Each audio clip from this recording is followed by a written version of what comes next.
McMaster going to have a bit of a difficult time. Oh, seems like we've hit a technical timeout. How odd.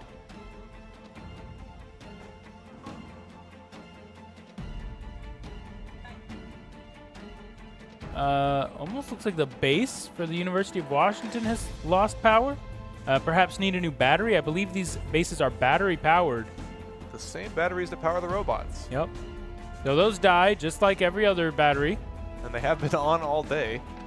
So anything is possible. Supposed to be a break at 5, during which maybe we could have swapped them, but we're grinding on through.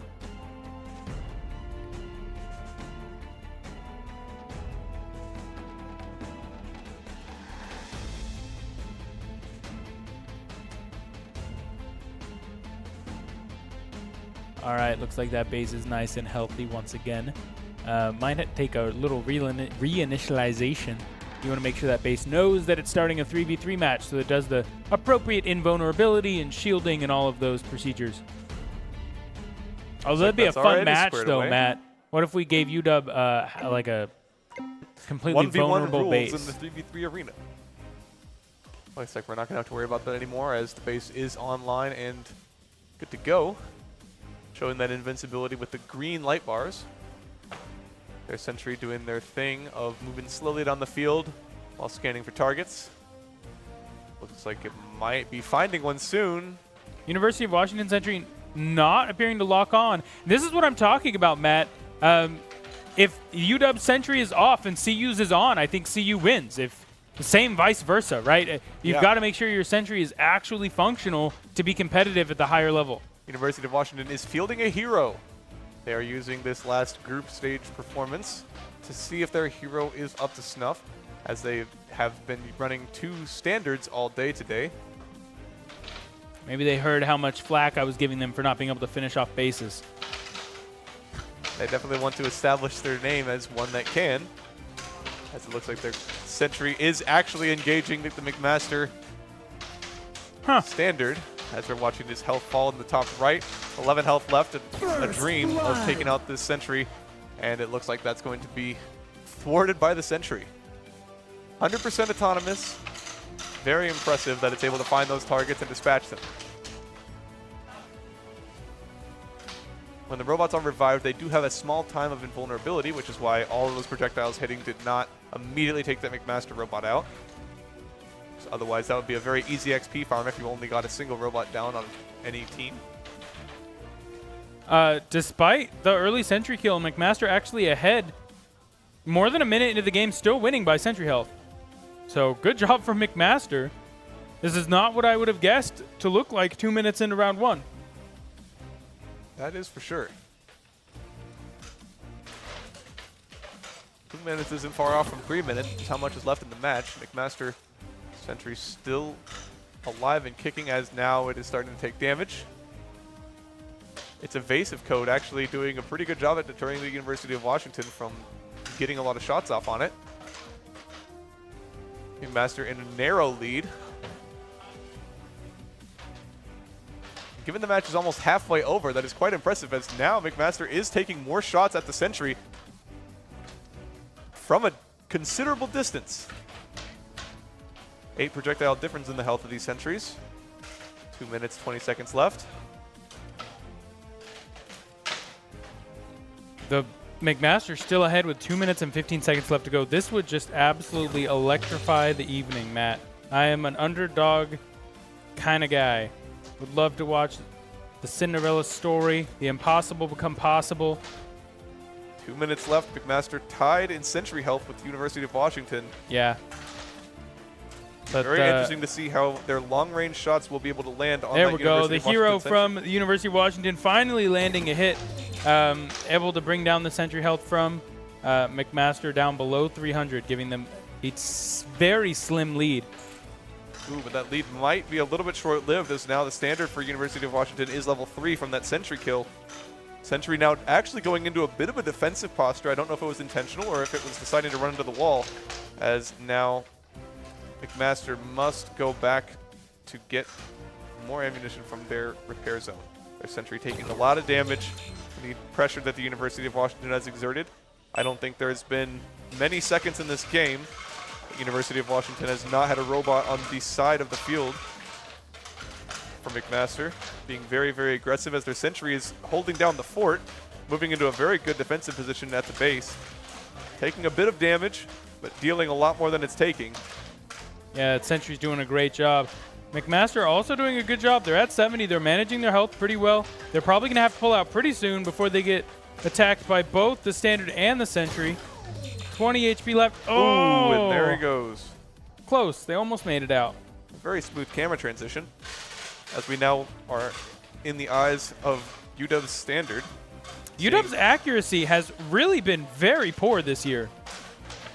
I'm not sure what the problem is. I don't know if it's a new driver, a barrel problem, a CV problem, but I think they have in the lower 50% of teams accuracy-wise. We'll have to look at what the percentage, the projectile count comes up as, but they're almost done taking out the base. 20 seconds left and 5 health left on the base. The base might still be standing. Not anymore with a single standard shot. They brought in a hero. They were able to take down the base of McMaster. Matt, what the heck? Who thought that was going to be tied 3 minutes into the game? McMaster putting up one great heck of a job, fight. McMaster. Everyone in the crowd looking on and wishing that was their match against UW. We'll see if McMaster can replicate what they did last round, tying all the way up to 2 minutes. But we'll see if that was also just UW kicking the dust off of that hero, taking it out of storage, putting it on the field, as this next match is about to begin. 3, 2, 1. Game start. All right. I mean, it's still a confident look from UW at the beginning. That's the mobility we're looking for from a top team. Looking like that sentry is actually Sentry's moving doing towards their repair zone to challenge McMaster as they're trying to get that Firing additional 1 or ammo. 2. Walking very weird. Not landing any hits, but preventing McMaster from being able to access their own reload station. Applying that pressure early is pretty vital, as now University of Washington has been able to establish a strong presence in the left side of the map. McMaster able to get their first set of projectiles and again get an early sentry lead. We'll see if they're able to hold on to it a little bit better this time. McMaster's health bars are staying relatively high. Yeah. That sentry's actually, or the standard's going down a little bit. A 3v2 from UW, and McMaster able to fend it off and push them back out of their side of the base.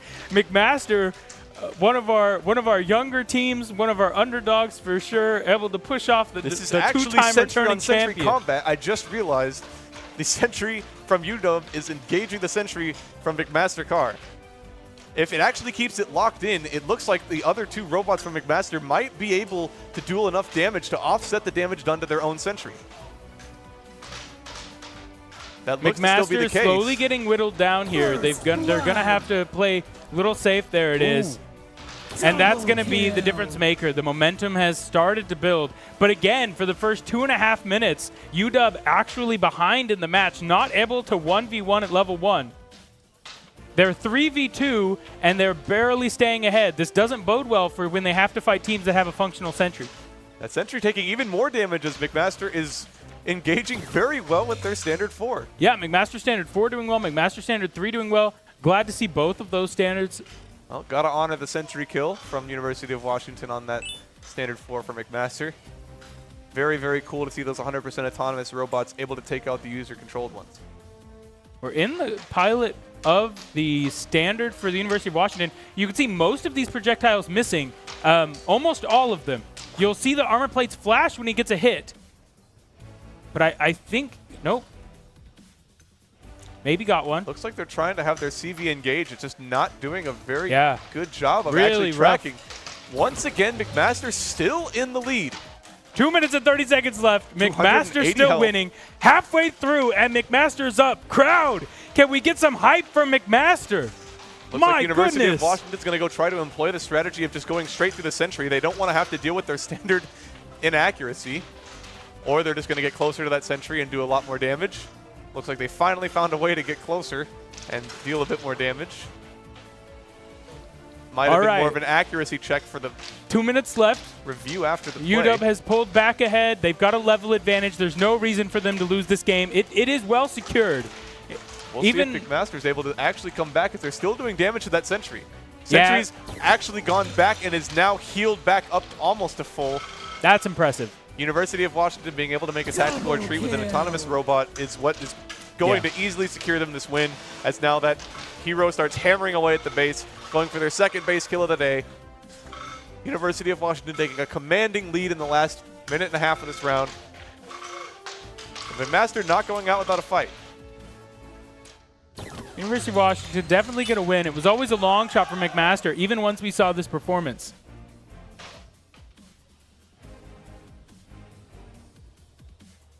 Minute 10 left. It's going to be really hard for McMaster to recover now, as that sentry has gone all the way back up to full health. The sentry is able to restore a substantial amount of health. University of Washington looking like they have, there we go. Accuracy restored a little bit. Might be a problem in their barrel switching mechanism. Chat saying that the UW's team is struggling because they had to organize the event this year. You know, it is a substantial drain on the team. That's why one of the reasons I was excited to see TAMU when they don't have to host. The first 2 years that they've competed and UW has happily taken the win has been against an A&M that's hosting and competing. So we'll see how it goes this year. UW definitely not looking to form. Again, 1,100 projectiles for just 2,700 damage, the worst accuracy we've seen today.